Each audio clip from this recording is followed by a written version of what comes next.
గణపతి బప్పా మోరియా కథ.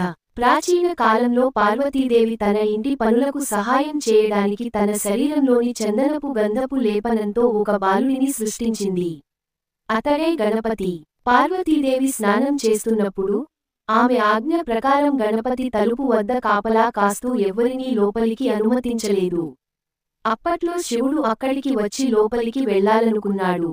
కాని గణపతి ఆయనను అడ్డుకున్నాడు. కోపగించిన శివుడు తన త్రిశూలంతో గణపతి తల నరికి వేశాడు. పార్వతీదేవి దుఃఖంతో విలపించింది.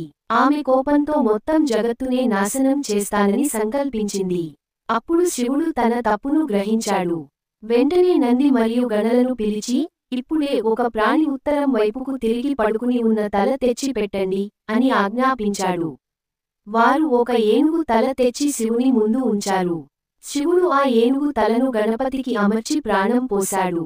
అలా గణపతి మళ్లీ జీవించి వినాయకుడు, విఘ్నేశ్వరుడు అయ్యాడు. ఆ తరువాత శివుడు ఆయనకు వరమిచ్చాడు. ముందుగా ఎవరి పనైనా గణపతిని ఆరాధించి ప్రార్థించాలి. విఘ్నాలు తొలగించి విజయాన్ని ప్రసాదించే దేవుడు గణపతి అని ప్రకటించాడు. అప్పటి నుండి ప్రజలు గణపతి బప్పా మోరియా అంటూ భక్తితో ఆయనను పూజిస్తారు. మహారాష్ట్రలో మోరియా అనే భక్తుని పేరు నుండి ఈ నినాదం ప్రాచుర్యం పొందింది. అర్థం: గణపతిని భక్తి విశ్వాసాలతో పూజిస్తే జీవితంలోని అన్ని అడ్డంకులు తొలగిపోతాయి. గణపతి బప్పా మోరియా కథ. ప్రాచీన కాలంలో పార్వతీదేవి తన ఇంటి పనులకు సహాయం చేయడానికి తన శరీరంలోని చందనపు గంధపు లేపనంతో ఒక బాలుడిని సృష్టించింది. అతడే గణపతి. పార్వతీదేవి స్నానం చేస్తున్నప్పుడు ఆమె ఆజ్ఞ ప్రకారం గణపతి తలుపు వద్ద కాపలా కాస్తూ ఎవ్వరినీ లోపలికి అనుమతించలేదు. అప్పట్లో శివుడు అక్కడికి వచ్చి లోపలికి వెళ్లాలనుకున్నాడు. కాని గణపతి ఆయనను అడ్డుకున్నాడు. కోపగించిన శివుడు తన త్రిశూలంతో గణపతి తల నరికి వేశాడు. పార్వతీదేవి దుఃఖంతో విలపించింది. ఆమె కోపంతో మొత్తం జగత్తునే నాశనం చేస్తానని సంకల్పించింది. అప్పుడు శివుడు తన తప్పును గ్రహించాడు. వెంటనే నంది మరియు గణలను పిలిచి, ఇప్పుడే ఒక ప్రాణి ఉత్తరం వైపుకు తిరిగి పడుకుని ఉన్న తల తెచ్చి పెట్టండి అని ఆజ్ఞాపించాడు. వారు ఒక ఏనుగు తల తెచ్చి శివుని ముందు ఉంచారు. శివుడు ఆ ఏనుగు తలను గణపతికి అమర్చి ప్రాణం పోశాడు. అలా గణపతి మళ్లీ జీవించి వినాయకుడు, విఘ్నేశ్వరుడు అయ్యాడు. ఆ తరువాత శివుడు ఆయనకు వరమిచ్చాడు.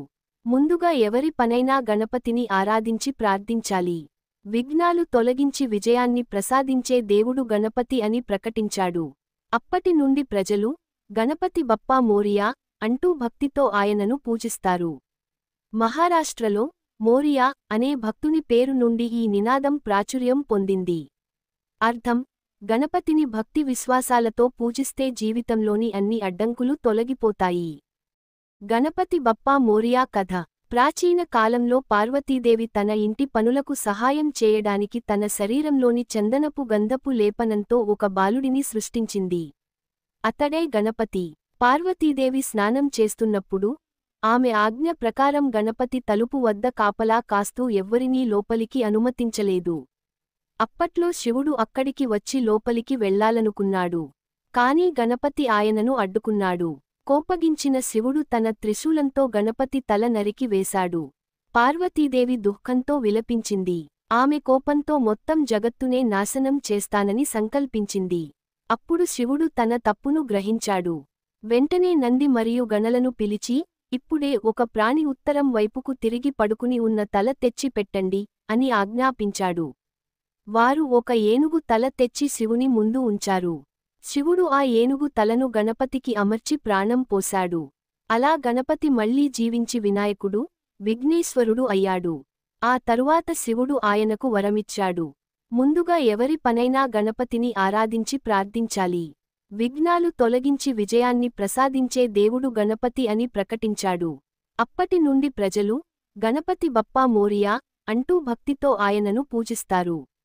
మహారాష్ట్రలో మోరియా అనే భక్తుని పేరు నుండి ఈ నినాదం ప్రాచుర్యం పొందింది.